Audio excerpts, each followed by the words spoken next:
a tothom. Hoy en la plataforma de formación continua de diagnóstico por imagen tenemos a Jaime Rincón, que es R4 del Hospital Dr. Josep Trueta, y nos va a presentar una sesión sobre el diagnóstico y tratamiento de la estenosis de la arteria renal. Cuando quieras, Jaime. Vale, quiero saber si pueden ver todos la presentación ahora. Perfecto, sí. Vale, buenos días a todos. Yo quería hablar sobre la estenosis aterosclerótica de la arteria renal, hablar sobre el diagnóstico y sobre el tratamiento con angioplastía con stent, ¿vale? Entonces, a modo de introducción, la estenosis aterosclerótica de la arteria renal es una de las principales causas de hipertensión refractaria y deterioro progresivo de la función renal, y esto está íntimamente relacionado con diversos eventos renales isquémicos y además eventos cardiovasculares severos, ¿no?, que ponen en peligro la vida del paciente. Se habla de que la estenosis aterosclerótica de la arteria renal es significativa cuando el porcentaje de la estenosis va entre 50 y 70%, algunos estudios hablan de 50 y 60%, y además asocia síntomas relacionados de manera directa con dicha hipertensión, es decir, que no haya otra causa que lo esté generando. Es más frecuente en pacientes hombres mayores de 60 años, y es la causa secundaria más común de hipertensión refractaria, entre un 2 a un 5% de los casos. El 15 al 20% de estos pacientes desarrollarán insuficiencia renal terminal, que requerirá diálisis, y la frecuencia en pacientes mayores de 66 años, la incidencia, es bastante alta, se dice que aproximadamente un 6% de la población. Bueno, está íntimamente relacionado, como ya he dicho, con la enfermedad renal crónica. Se estima que la enfermedad aterosclerótica renovascular causa insuficiencia renal entre un 5 a un 15% de los adultos que se volverán dependientes de diálisis cada año. Solo el 56% de los pacientes que necesitan diálisis sobreviven más de 2 años. Y en este gráfico tengo los pasos y la secuencia de eventos que ocurren cuando se produce una estenosis de la arteria renal. En este caso comenzamos con una estenosis asintomática que después evoluciona a una hipertensión renovascular. Posteriormente comienzan a suceder eventos cardiovasculares importantes como insuficiencia cardíaca congestiva e ictus, y finalmente acaba produciendo una nefropatía isquémica. Dentro de las causas, las dos más importantes son la aterosclerótica, que es por lejos la más frecuente y es cerca de un 90% de los casos, y la siguiente causa más importante es la displasia fibromuscular, que corresponde aproximadamente a un 10% de los casos. La aterosclerótica, que es de la que voy a hablar hoy, sobre todo ocurre en pacientes mayores de 55 años, sobre todo hombres, afecta sobre todo la región proximal y el ostium de la arteria renal, y normalmente se dice que si es incidental y no produce síntomas, no hay que tratarla. Por otro lado, la displasia fibromuscular afecta sobre todo a mujeres jóvenes y afecta sobre todo los 2/3 distales de la arteria. Bueno, cuanto a la sistemática de estudio de un paciente con estenosis de la arteria renal, primero tenemos que tener una sospecha clínica de estenosis de la arteria renal. Después haríamos una ecografía. Dependiendo de los resultados de esa ecografía, podemos avanzar a un estudio morfológico como son la angioresonancia de arterias renales o la angio-TC de arterias renales. Y finalmente, si la sospecha clínica es alta, se optaría por realizar una arteriografía y tratamiento en caso de confirmarse la estenosis significativa de la arteria renal con angioplastía con stent. Vale, comenzamos primero con la ecografía. Antes de eso, un breve repaso anatómico. Tenemos la arteria renal, que se divide generalmente en la mayoría de los pacientes en una arteria renal posterior, una rama posterior y una rama anterior. A su vez, estas se dividen en ramas segmentarias. Después, a nivel ya de lo que es la corteza, se dividen en las ramas interlobares y las ramas arciformes. ¿Cuáles son las indicaciones de la ecografía Doppler? Bueno, pacientes que tengan una hipertensión arterial de una rápida progresión o de un inicio muy abrupto, de cualquier edad, o pacientes con diagnóstico de hipertensión arterial con un inicio en una edad avanzada, o sea, mayor de 55 o 60 años, o pacientes que comiencen con un debut de hipertensión arterial muy jóvenes. También los pacientes que tienen hipertensión arterial refractaria al tratamiento médico o que tengan una hipertensión arterial de difícil manejo. También pacientes que tengan hipertensión arterial asociada a un deterioro de la función renal sin otra causa que lo justifique, incluido el uso de los IECA y los ARA2, que pacientes que tengan una simetría renal mayor a 1,5 centímetros que no tenga otra explicación evidente, obviamente control post-tratamiento endovascular y pacientes que tengan hipertensión asociada a eventos de edema agudo de pulmón recurrente, ¿vale?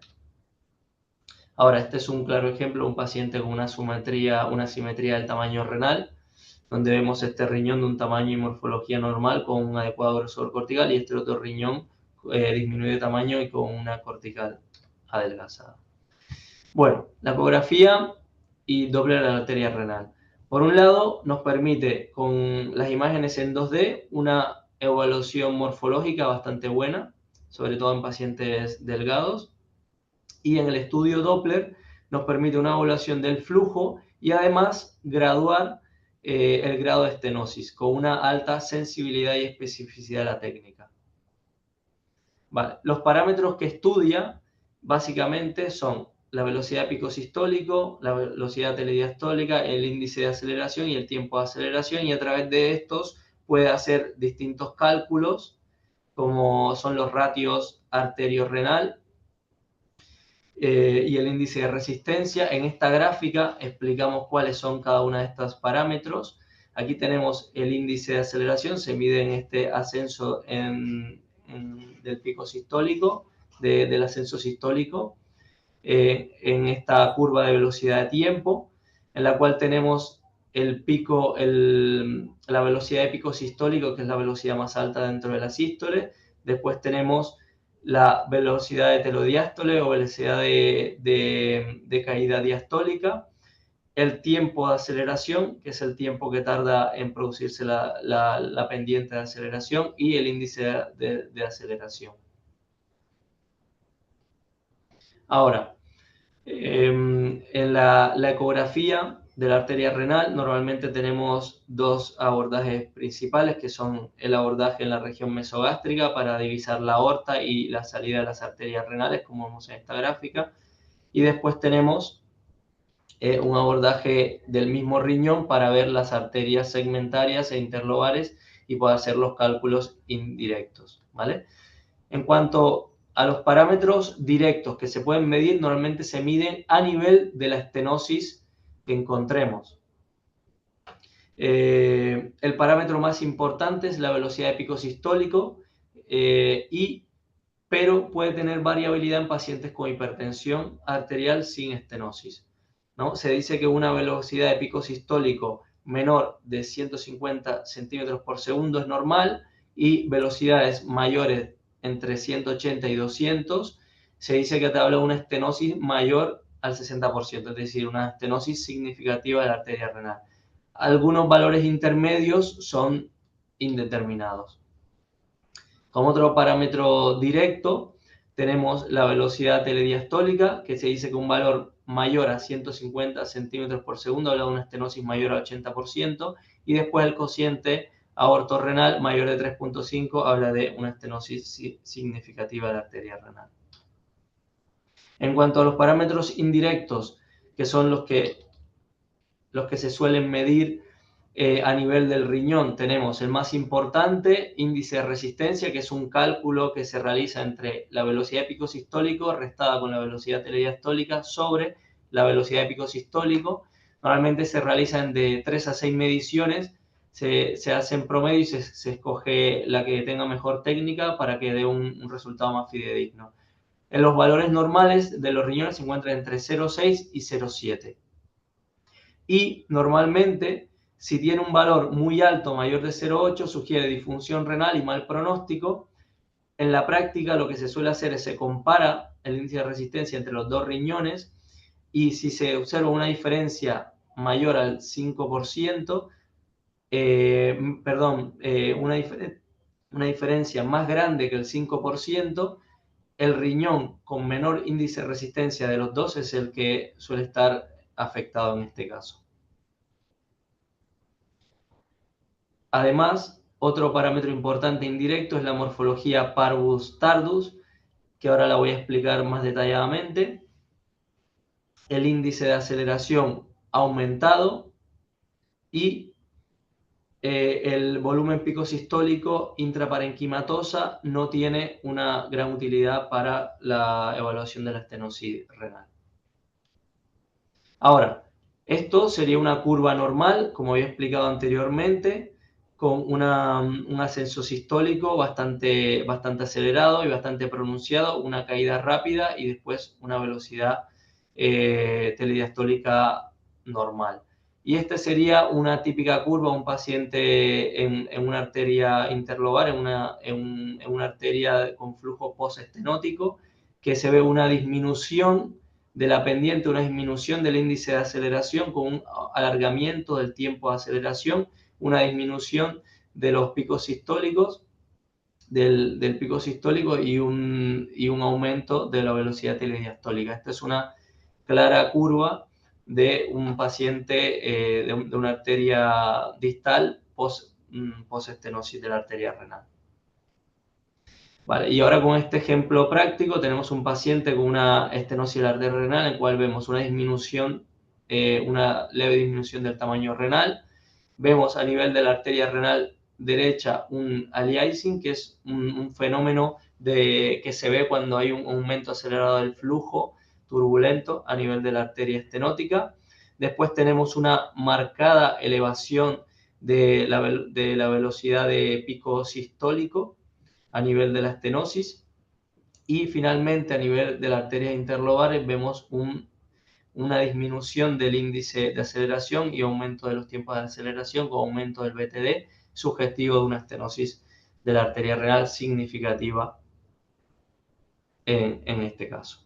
Bueno, y en modo de resumen tenemos los parámetros directos, los parámetros indirectos. Por un lado, los parámetros directos que se miden sobre todo a nivel proximal, a nivel de la estenosis, y los parámetros indirectos sobre todo a nivel distal. Y aquí tenemos el resumen de los valores que usamos como referencia para hablar de que tenemos una estenosis arterial significativa o no. Ahora, una vez que hacemos la ecografía, podemos tener 4 resultados. Que sea sospechoso de una estenosis de la arteria renal, en este caso completaremos con angio-TC o angio-RM, que sea indeterminado, en cuyo caso también podemos completar con angio-TC y angio-RM.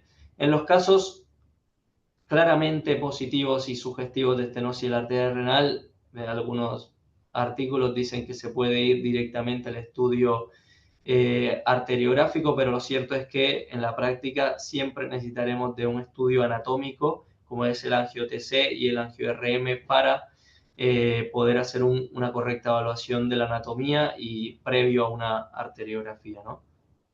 Y en caso que sea totalmente negativo y la sospecha clínica es baja, finalmente se buscan otras causas y no se continúa con los estudios por imágenes.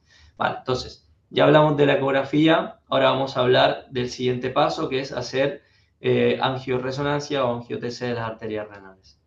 Bueno, el angio-TC de la arteria renal tiene una alta resolución anatómica, permite identificar variantes anatómicas y estimar además con precisión el tamaño renal y además, sobre todo, es útil para la valoración de los stents renales. Como inconvenientes principales, tienen una falta de información sobre el flujo renal y la presión distal de la estenosis y además, obviamente, que emite radiación ionizante, ¿no? Aquí tenemos claros ejemplos de arterias renales ateroscleróticas con estenosis significativas mayores al 50%.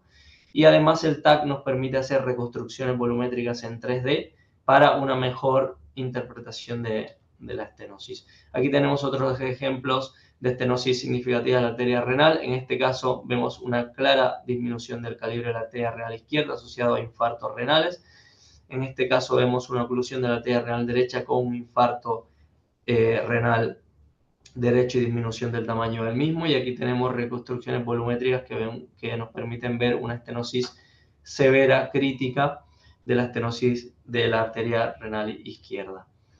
En cuanto al angio-RM de la arteria renal, va mejor, sobre todo para ver las placas cálcicas muy grandes o muy severas. No usa radiación ionizante. Pacientes con nefropatía o alergia a contraste ayudado se puede hacer resonancia sin gadolinio, pero evidentemente disminuye la sensibilidad del estudio. Los inconvenientes más importantes son que puede sobreestimar el grado de estenosis y además puede tener artefactos con stent, como en este caso teníamos una reconstrucción MID de un angio-RM de las arterias renales. Vemos aquí una estenosis severa significativa de la arteria renal derecha y por otro lado tenemos una ausencia de flujo en la arteria renal izquierda, que después, viendo los antecedentes de la paciente, tenía un stent a nivel de la arteria renal izquierda, pero con algo de flujo en la misma, ¿no? Entonces aquí puede sobredimensionar las estenosis arteriales renales, sobre todo si el paciente tiene algún stent.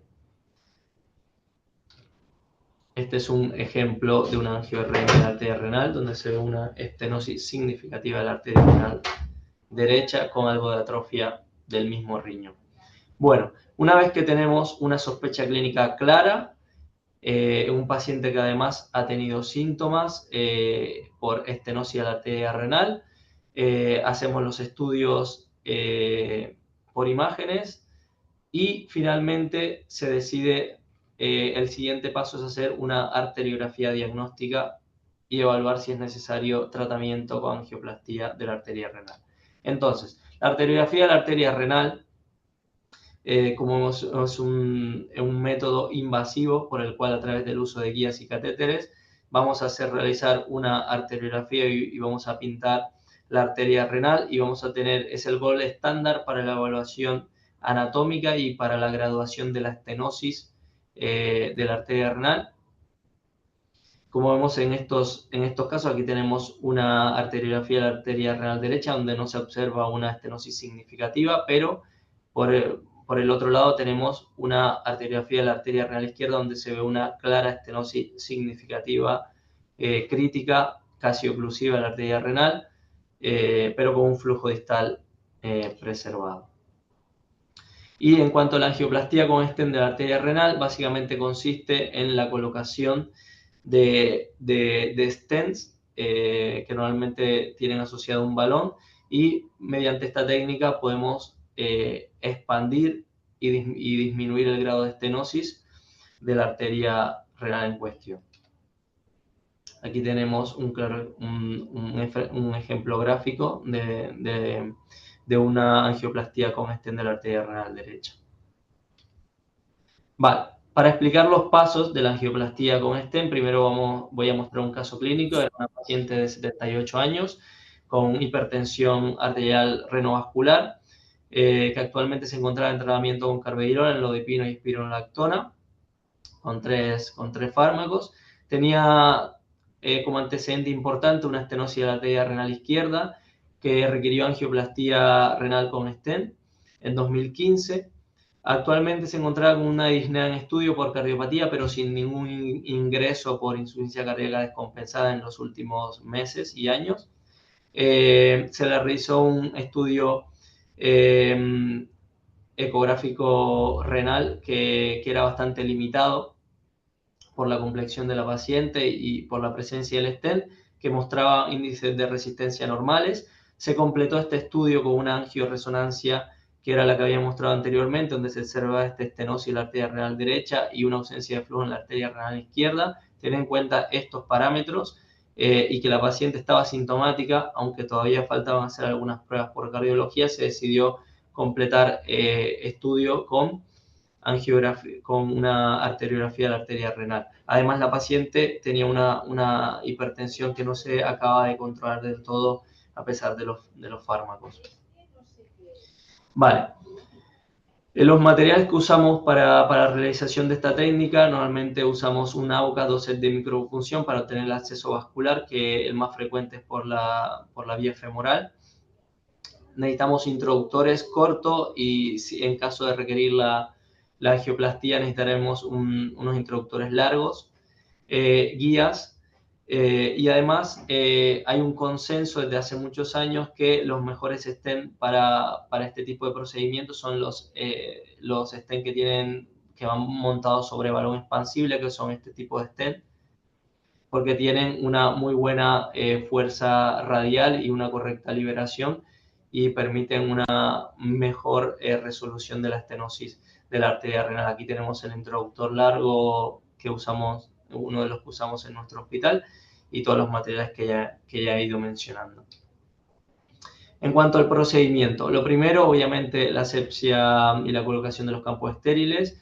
Con el set de micropunción o el AUCAT realizamos el acceso femoral. Después, bajo vía fluoroscópica, colocamos el introductor y después colocamos un catéter portador. Normalmente uno que usamos mucho es el tipo Simon, como vemos aquí en la imagen, para poder realizar la arteriografía diagnóstico de la arteria renal, ¿no? Un consejo útil es intentar evitar enclavar mucho el stent en la angiografía diagnóstica para no omitir o no perdernos una estenosis del ósteo.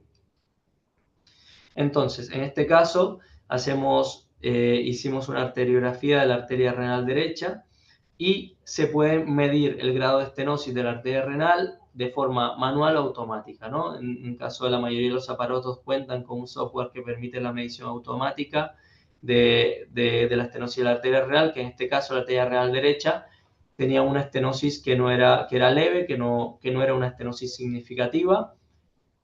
Se realizó una arteriografía de la arteria renal izquierda, en la cual se observa el stent que le habían colocado previamente a la paciente y una estenosis de cerca del 50% sobre la arteria renal izquierda, una paciente que estaba asintomática, se consideró como una estenosis significativa. Entonces el siguiente paso es se decidió ampliar el stent con una nueva angioplastía, alargando el stent previo, ¿no? Entonces, obviamente, lo que hacemos es un intercambio de catéteres, de introductor corto por uno largo. En este caso, usamos un introductor de 4 French. Pasamos la guía, avanzamos catéter sobre la estenosis y en el paso siguiente introducimos el stent montado sobre balón, sobre un sistema de monorail, y desplegamos el stent sobre la estenosis, alargando un poco el stent, incluso asomando un poco parte del nuevo stent sobre la arteria aorta, ¿no? Y aquí tenemos el resultado final, donde se ve una resolución de la estenosis, quedando una estenosis final muy leve del 20% en este caso en la arteria renal izquierda. Ahora, vamos a hacer una revisión corta bibliográfica acerca del tema. La durabilidad de los stent, hay muchos estudios. Yo encontré uno que decía que a los 6 meses tenía una durabilidad del 92% sin estenosis, y a los 12 meses una permeabilidad del 72% sin estenosis significativa.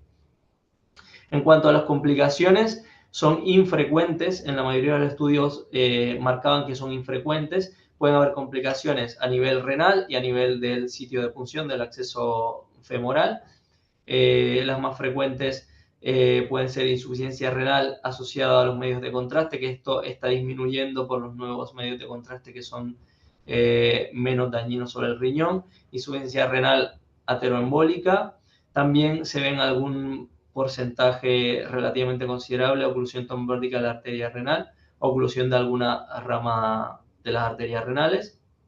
Y después a nivel local tenemos hematomas o pseudoaneurismas a nivel del sitio de punción. Las indicaciones era un poco lo que habíamos dicho, ¿no? Son que el paciente tenga sobre todo una alta sospecha clínica, y que además esto se asocie a una estenosis significativa de la arteria renal, demostrado por métodos de imágenes ecográficos o tomográficos o por angioresonancia magnética. Entonces, ¿cuáles son las ventajas y los inconvenientes? La ventaja clara es que el gol estándar permite una visualización directa de las arterias renales y es la técnica que mejor gradúa la estenosis renal. Además, permite una evaluación de la afectación intrarrenal y una medición, y además de la medición, permite un tratamiento endovascular inmediato, ¿no? No solo el diagnóstico, sino que también permite un tratamiento. Y en cuanto a los inconvenientes, es invasiva, es costosa y evidentemente emite radiaciones ionizantes con las respectivas complicaciones asociadas.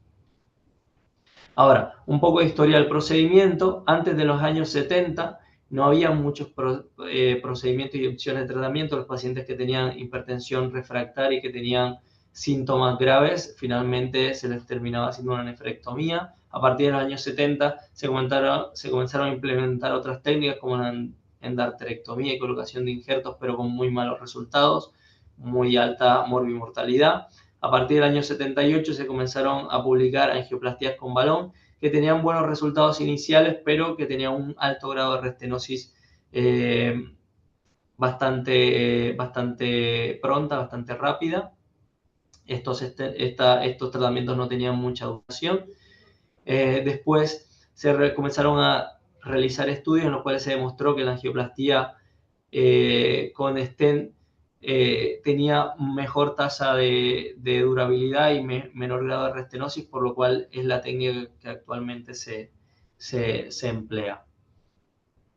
Vale, entonces, este tratamiento de angioplastía con stent prometía ser un tratamiento revolucionario para estos pacientes, prometía que iba a marcar y disminuir la cantidad de eventos cardiovasculares y por tanto disminuir la mortalidad de estos pacientes, pero en los últimos 15 años, en la última década, han salido estudios con bastante peso, estudios con muestras muy grandes y también metaanálisis, en los cuales no se ha podido demostrar una reducción significativa de los eventos cardiovasculares mayores y de la mortalidad comparado con los pacientes que solo hacían tratamiento con fármacos de una manera óptima, ¿no? Sí que en algunos de estos estudios se demostró disminución de la hipertensión arterial de estos pacientes, pero no se demostró una disminución de la mortalidad o de los eventos cardiovasculares de estos pacientes. Estudios como el estudio STAR, Astral y Hércules, que fueron de los más importantes, no mostraron beneficios significativos con esta terapéutica. ¿Por qué no mostraron un beneficio significativo? Bueno, se habla de que hay muchos sesgos, errores de diseño de algunos de estos trabajos, hay muchas críticas a estos trabajos, el tiempo de duración fue relativamente corto, la mayoría fue de 1 año, otros de 2 años. Además, los estudios eran bastante heterogéneos y con objetivos bastante heterogéneos, así que entonces, teniendo en cuenta todos estos resultados, ¿qué pacientes se benefician de la angioplastía con stent de la arteria renal? Pues lo que está claro es que los pacientes que tienen complicaciones severas de la estenosis de la arteria renal, como lo son edema agudo de pulmonar agudo, sobre todo si es repetitivo, asociado a la estenosis de la arteria renal, hipertensión resistente y refractaria a un tratamiento óptimo, sobre todo en pacientes que se le demuestra una estenosis de la arteria renal significativa, pacientes que tienen una nefropatía isquémica con una enfermedad renal crónica con un clearance bajo,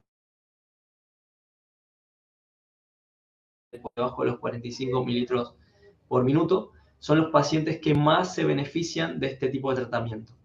Después se ha demostrado un dudoso beneficio en pacientes que tienen una estenosis de la arteria renal unilateral con enfermedad renal crónica avanzada o pacientes que tienen insuficiencia cardíaca congestiva, como era el caso de la paciente ejemplo que mostré, o pacientes que tengan un alto riesgo del procedimiento y en los pacientes en los cuales no estaría indicado es pacientes que tienen una estenosis unilateral, que tienen una función renal normal y que no tienen síntomas severos, o en pacientes en los cuales la estenosis renal no se ha relacionado claramente con la insuficiencia renal o con los síntomas que tienen.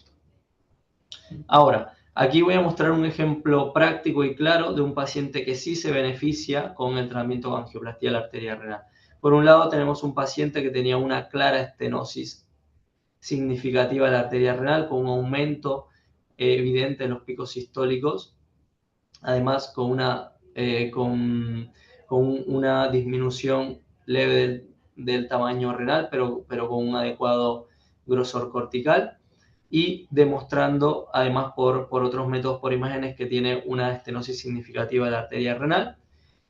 La historia de este paciente fue un paciente que a la edad de 64 años comienza con una hipertensión de difícil manejo que se logra controlar con 3 fármacos de manera relativamente adecuada. El paciente a lo largo de los años comienza a tener un aumento progresivo de las creatininas, es decir, un aumento un aumento del daño renal, es decir, una disminución de la función renal, hasta que a los 71 años hace una insuficiencia renal aguda.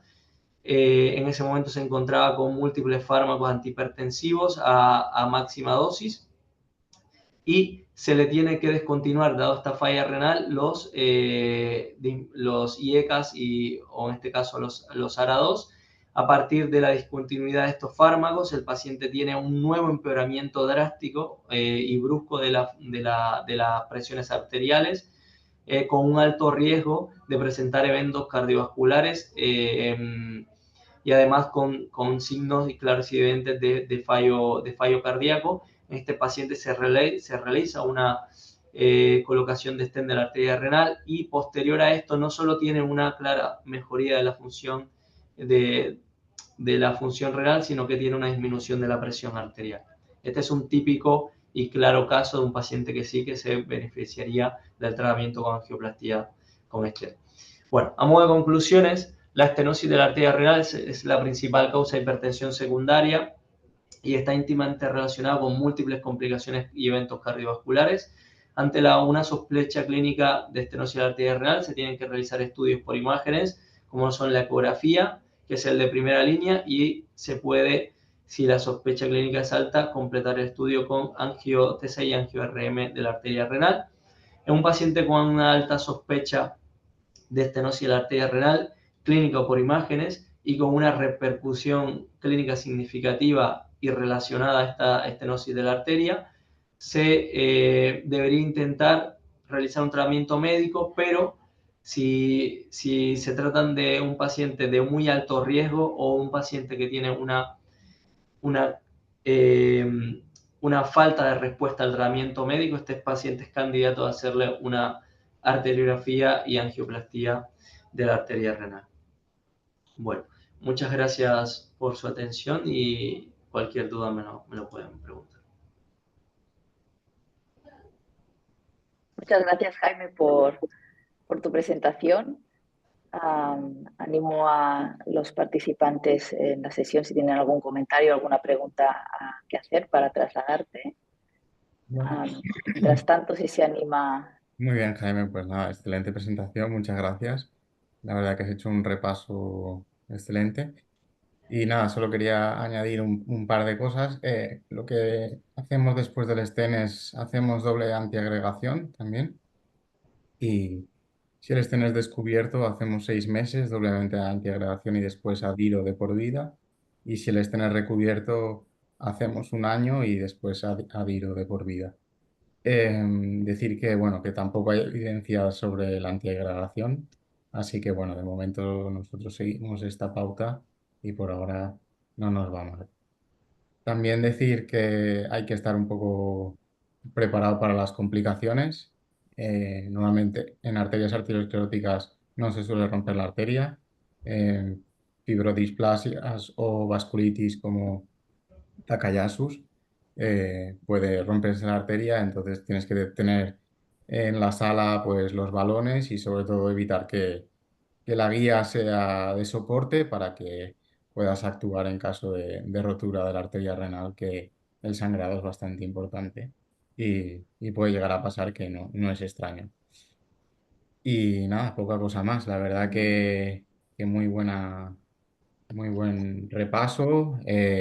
Lo que dices de la controversia de utilizarlo o no, la verdad que es difícil de estudiar a estos pacientes. No solo es un punto, el riñón es como un controlador de todo el cuerpo y no solo la estenosis de la arteria renal condiciona a todo lo que le pasa al paciente, ¿no? Y como dices también, que el hecho de que no baje la enfermedad cardiovascular, ya sabemos que la enfermedad arteriosclerótica es de todas las arterias del cuerpo.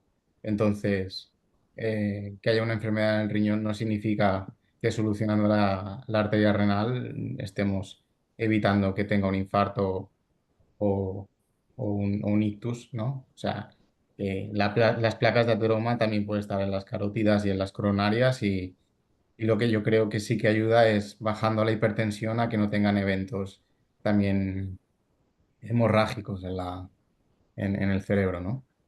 No sé qué opinas tú. No, coincido, gracias. Gracias, Diego. Perfecto. Pues muchas gracias, Jaime. Sí, doctor Muñoz, no sé si quiere hacer alguna aportación, algún comentario sobre la sesión o al respecto del tema que se ha tratado. Tiene, tiene que activar el micrófono, lo tiene en silencio. ¿Ahora? Ahora, perfecto, Ahora se me oye. En primer perfecto. lugar, buenos días. Felicitar al doctor Rincón. Ha hecho un buen repaso del tratamiento de la estenosis arteriosclerótica de las arterias renales. Yo añadir algunas puntualizaciones, como ha hecho mi colega también, Diego. Decir que también se puede utilizar la vía radial, porque muchos de estos pacientes podemos hacer estas técnicas por abordaje radial sin ingreso del paciente, si evoluciona de forma favorable. Que actualmente pues manejamos, como ha dicho también el doctor Rincón, pues sistemas monorraíl con guías más cortas, nos permiten un trabajo más fácil con guías de 0,14 y introductores que ya hay de 4 o 5, hay plataformas de 4, 5, 6F, incluso introductores curvos. Nosotros es verdad que la mayoría de las veces, en primer lugar, hacemos un estudio con un pigtail para ver bien todas las zonas ostiales, porque como él bien ha dicho, a veces si haces un estudio selectivo de primera intención, puedes obviar o puedes meterte en una zona estenótica. Entonces quizás primero hacer una visión panorámica y posteriormente ir ya a la zona patológica a tratar. Es muy interesante el tema también de los filtros, que no se ha hablado nada, pero sé que hay estudios para evitar esos infartos, esas complicaciones que a veces ocurren en este tipo de pacientes, pues hay una serie de publicaciones donde se utilizan filtros de protección distal. Esto es un poco engorroso y en general no se usa, pero bueno, habría que ver en un futuro la posibilidad de utilizar filtros que pudieran disminuir de manera drástica las complicaciones que en algunos casos se producen. Y luego está el tema de los stents. Stents balón expandibles son los que más se suelen utilizar, como ha dicho muy bien el doctor Rincón. Y decir que en lesiones más distales hay también series donde se usan stents cardiológicos. Hay que tener también en cuenta en lesiones más distales, sobre todo en patologías más bien displásicas o vasculitis, pues a veces tenemos que tratar lesiones en arterias más pequeñas, en bifurcaciones, y aquí hay series de publicaciones también con stent incluso cardiológicos, incluso con recubrimiento médico, ¿no? Para evitar la hiperplasia intimal, que es uno de los riesgos que tenemos, como en cualquier otro territorio, en estos pacientes de restenosis de los stents. Y bueno, felicitar una vez más al doctor Rincón y decir que es una patología difícil, que quizás hace 2 décadas se indicaban más el tratamiento endovascular en estos pacientes, luego ha habido una reducción, porque los estudios, los ensayos clínicos que hay a nivel mundial, como ha dicho también el doctor Rincón, no han demostrado una clara evidencia de que, bueno, pues se cubre totalmente y cada vez las indicaciones se han reducido más a casos más seleccionados, con los cuales los resultados han sido mejores y que actualmente, aunque se hacen menos pacientes, pues creo que hay una serie de indicaciones donde creo que no hay duda en que podemos beneficiar a estos pacientes con un tratamiento endovascular. Muchas gracias por los comentarios. Muchas gracias, doctor José. no han salido preguntas en la audiencia y creo que vamos bien de hora con las aportaciones que habéis hecho. O sea que yo creo que, Víctor, si quieres, vamos concluyendo. Sí, gracias, Noemí. Primero quería agradecer la participación a José Joaquín y a Diego por sus excelentes aportaciones y sobre todo dar la enhorabuena a Jaime por la excelente revisión de un tema complejo de una enfermedad prevalente, como habéis dicho, y que el estudio diagnóstico, como ha demostrado, no es sencillo. Hay el abordaje inicial con ecografía, pero que debe complementarse con el TAC o con la angioresonancia, como ha comentado.